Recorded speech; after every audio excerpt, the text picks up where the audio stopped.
आज का हमारा चैप्टर है general provisions as to inquiries and trial. ये चैप्टर बहुत लंबा है, 300 से लेकर 327 तक डील करता है। टोटल 27 सेक्शन है इसमें, तो इसीलिए हम इसको धीरे धीरे ख़त्म करेंगे। मैं एक प्लेलिस्ट बना दूंगा इसका। तो आइए, आज का जो मेरा टॉपिक है वो है सिर्फ 300। आइए स्टार्ट करते हैं और जानते हैं ये क्या है। प्रोविजन पर्सन वन कन्विक्टेड और acquitted not to be tried for the same offence. इसमें कहा जा रहा है कि जो आदमी है अगर एक बार उसको कन्विक्ट कर दिया जाए या एक्यूटल कर दिया जाए। एक्यूटल मतलब आजाद छोड़ देना, आज़ाद कर देना। कन्विक्टेड मतलब उसको सजा दे देना। अगर तो उसको एक ही ऑफेंस के लिए, जिस ऑफेंस में उसको छोड़ा गया है या छोड़ा गया है या सजा दिया गया है, जो भी हो इन दोनों में से, उसको दोबारा से उसी ऑफेंस के लिए ट्रायल नहीं किया जाएगा, यानी कि उसका ट्रायल नहीं चलेगा। उसको दोबारा उसी बात के लिए ना तो सजा मिलेगा ना उसको छोड़ा जाएगा। आई होप कि ये क्लियर हो गया होगा। आइए अब आगे जानते हैं। सब क्लॉज 1 में a person who has once been tried by a court of competent jurisdiction for an offence and convicted or acquitted of such offence shall, while such conviction or acquittal remains in force, not be liable to be tried again for the same offence nor on the same fact for any other offence for which a different charge from the one made against him might have been made under subsection 1 of section 221 और for which he might have been convicted under subsection 2 thereof. इसमें कहा जा रहा है कि जो आदमी एक बार जो भी एक कॉम्पिटेंट कोर्ट है जिसके अधिकार क्षेत्र में जाता है, वो अपने अधिकार अनुसार किसी को एक्विट या कन्विक्ट कर देता है, तो उसका दोबारा से आप ट्रायल नहीं चला सकते। कब तक ट्रायल नहीं चला सकते? जब तक कि वो जो ऑर्डर है उनका वो रिमेन इन फोर्स में रहे। तो यहाँ पर ऐसा लिखा नहीं है, लेकिन हम बता रहे हैं रिमेन इन फोर्स का यहाँ पर मतलब है कि जब तक आप अपील ना कर दें, जब तक आप ऊपर अपील नहीं कर देंगे तब तक वो फोर्स में रहेगा। या आप जीत नहीं जाते कहीं और से, हायर कोर्ट से अगर आप जीत जाते हैं तो वो फिर फोर्स में नहीं रहेगा, वो खत्म हो जाएगा। ये क्लियर हो गया होगा। उसके बाद यहाँ पर लिखा गया है कि सेम ऑफेंस के लिए तो नहीं ट्राई किया जा सकता। उसके बाद लिखा हुआ है सेम फैक्ट के लिए भी ट्राई नहीं किया जा सकता, दोबारा से उनका ट्रायल नहीं चलेगा। अब आप सोच रहे होंगे कि सेम ऑफेंस और फैक्ट में क्या अंतर है। इसमें अंतर यह है कि ऑफेंस जैसे एक थेफ्ट है। अब एक थेफ्ट है तो थेफ्ट एक ऑफेंस है, और उसके साथ आपने एक और ऑफेंस किया है जो आप पर बैठ सकता है, जो कि क्रिमिनल ब्रीच ऑफ ट्रस्ट है। आप किसी के घर में काम कर रहे हैं, वहाँ पर आपने चोरी कर लिया, तो आपने उसका ट्रस्ट भी तो ब्रीच किया ना। तो ये 2 चार्ज हो गया।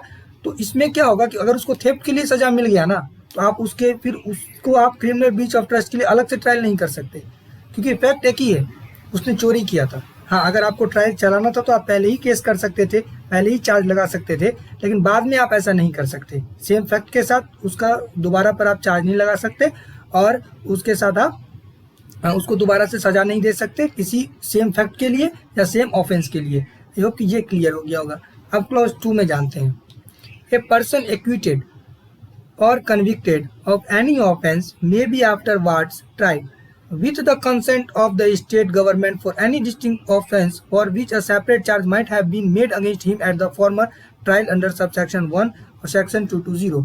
इसमें कहा जा रहा है कि अगर आपको ऐसा है कि जो पहले एक ट्रायल चला था उसमें एक चार्ज था और अब दूसरा चार्ज लगना चाहिए, अगर आपको दोबारा से ट्रायल चलाना है, आपको उस आदमी के साथ फैक्ट भले वही हो लेकिन एक अलग से चार्ज उस पर लग सकता है, तो अगर आपको दोबारा से उस चार्ज को लगाना है तो आप क्या करेंगे? कंसेंट लेंगे। किसका? स्टेट गवर्नमेंट का। ये मैंडेटरी है। स्टेट गवर्नमेंट अगर स्टेट गवर्नमेंट कंसेंट देता है तो आप दोबारा से उस आदमी का चार्ज कर सकते हैं सेम केस में, लेकिन अलग ऑफेंस के साथ, अलग चार्ज के साथ आप कर सकते हैं। अगर स्टेट गवर्नमेंट नहीं देता है परमिशन तो आप नहीं कर सकते हैं। आई होप कि ये क्लियर हो गया होगा। उसके बाद क्लॉज 3 पढ़ते हैं। A person convicted of any offence constituted by any act causing consequences which together with such act constituted a different offense from that of which he was convicted may be afterwards tried for such last mentioned offense if the consequences had not happened or be not now to the court to have happened at the time when he was convicted। यहाँ पर एक बात है, बहुत important बात है कि अब आप यहाँ पर जैसे कोई भी एक अपराध हुआ और उस अपराध के समय उस अपराध का ट्रायल चल रहा था, यानी एक ऑफेंस का ट्रायल चल रहा था। अब उसी ऑफेंस जो आपने कमिट किया था उसी का कंसिक्वेंस कुछ और हो गया जब आपको कन्विक्टेड कर दिया गया, एक्विटल कर दिया गया, जो भी, सॉरी एक्यूटर यहाँ पे नहीं लिखा गया, यानी आपको कन्विक्टेड कर दिया गया, तो फिर और उसका जैसे आप फॉर एग्जांपल मान लीजिए आपने किसी को एक थप्पड़ मारा, आप पर एक थप्पड़ का चार्ज बैठ गया। अब लास्ट में क्या हुआ कि वो थप्पड़ का केस चल रहा था, आपको उसके लिए सजा भी मिला। अब क्या हुआ, वो आदमी मर गया। अब जब आदमी उस थप्पड़ के कारण से मर गया तो अब आप पर थप्पड़ का केस तो चला ही था जिसके कारण आप कन्विक्टेड थे, अब मर्डर का केस भी चलेगा। ये नहीं बोल सकते आप कि नहीं वो तो सेम फैक्ट है, मैंने थप्पड़ मारा था तो अब मेरा थप्पड़ का सजा भी हो गया तो अब मुझे दोबारा सजा नहीं मिलेगा, ये नहीं। जो एक्ट आपने किया है, जो ऑफेंस आपने किया है, उसके कंसिक्वेंस में अगर कुछ दूसरा भी हो जाता है तो फिर आपको उसके लिए भी सजा मिलेगा, क्योंकि कोर्ट को भी नहीं मालूम था। इसका सबसे बेस्ट एग्जांपल रहेगा मर्डर और कल्पेबल होमिसाइड। अब जैसे फॉर एग्जांपल आपने किसी को धक्का दिया, वो आदमी एक ग्रीवियस धक्का दिया, वो आदमी को बहुत गंभीर चोट पहुंच गया, यानी ग्रीवियस हर्ट हो गया, तो अब आप पर ग्रीवियस हर्ट का चार्ज लगा। अब वो ग्रीवियस हर्ट के कारण आपको कन्विक्टेड भी कर दिया गया कि आप ग्रीवियस हर्ट के कारण है, उसको आपने गंभीर चोट पहुंचाया है। अब क्या हुआ, वो आदमी मर गया। अब वो आदमी अगर मर गया आपके धक्का देने से, तो आप पर या तो कल्पेबल होमिसाइड बैठ जाएगा तुरंत, तो उसका अलग से चार्ज चलेगा, आप पर अलग से एक मर्डर का भी चार्ज चलेगा। जो भी कंसिक्वेंस आएगा उसका अलग से चार्ज चलेगा। आई होप कि ये क्लियर हो गया होगा, ये बहुत इंपॉर्टेंट भी है, ठीक, आई होप।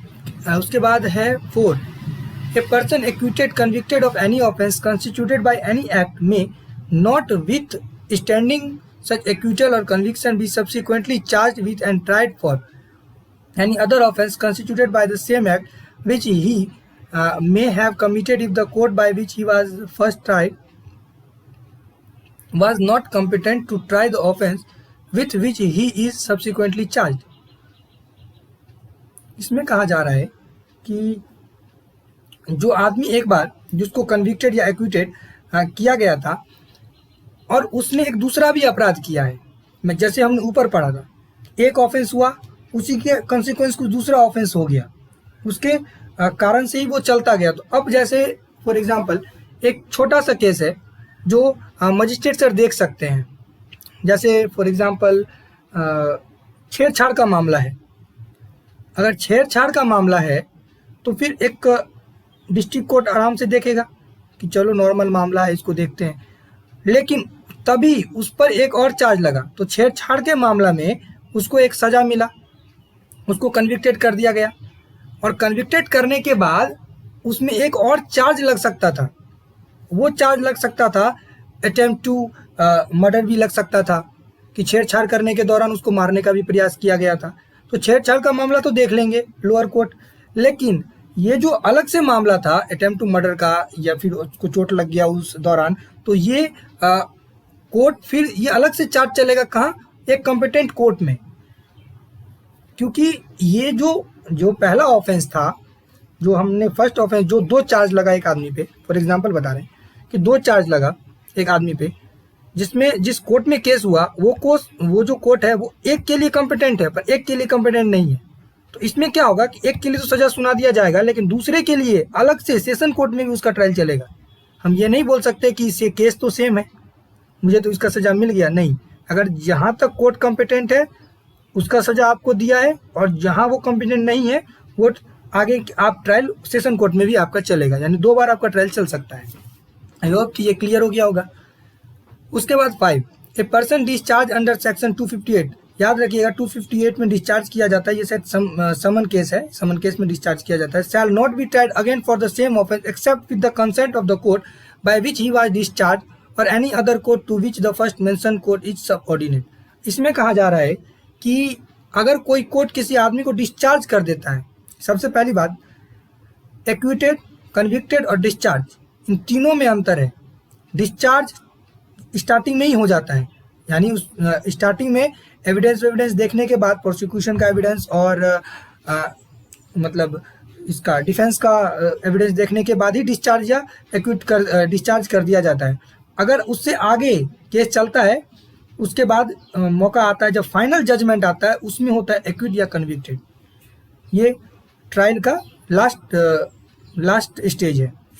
एक्यूटेड या कन्विक्टेड।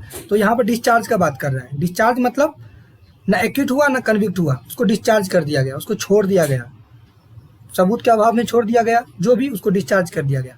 तो उसको दोबारा से फिर उसी ऑफेंस के लिए आप नहीं ट्राई कर सकते अगर आप डिस्चार्ज कर दिए हैं तो।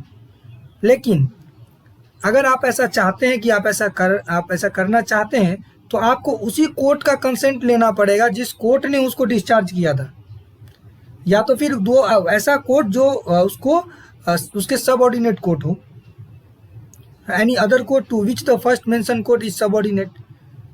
जो भी पहला कोर्ट था, जो वहाँ पर उसका जो कोर्ट उसको, सिंपल सा बात है कि जो कोर्ट उसको डिस्चार्ज किया था वो कोर्ट से कंसेंट लेना होगा, तभी आप उसका फिर से ट्रायल चला सकते हैं। आई होप कि ये क्लियर हो गया होगा।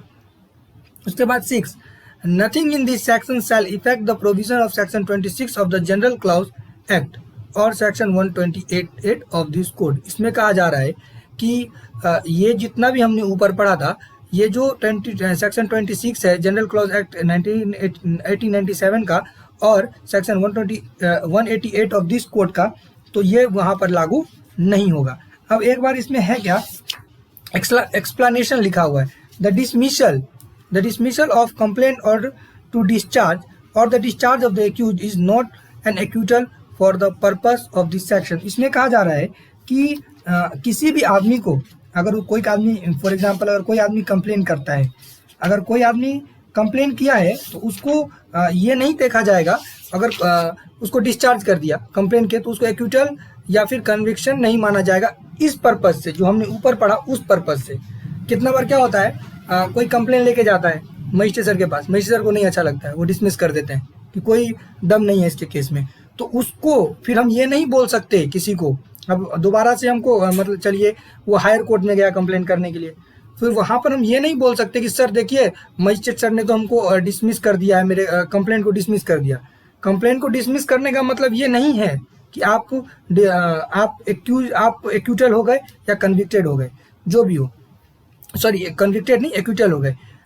अब हम एक समरी निकालते हैं इसका और जानते हैं, ये इतना ही बात करता है कि जो भी कंप्लेनेंट है, अगर उसका कंप्लेंट को डिसमिस कर दिया जाता है या उसको फिर छोड़ दिया जाता है, तो उसका मतलब एक्यूटल नहीं होगा, उसका ट्रायल चलेगा। अगर हायर कोर्ट को ऐसा लगता है कि इसका ट्रायल चलना चाहिए तो वो चला सकता है, उसमें ये सेक्शन कभी भी इंटरफियर नहीं कर सकता। आई होप कि ये क्लियर हो।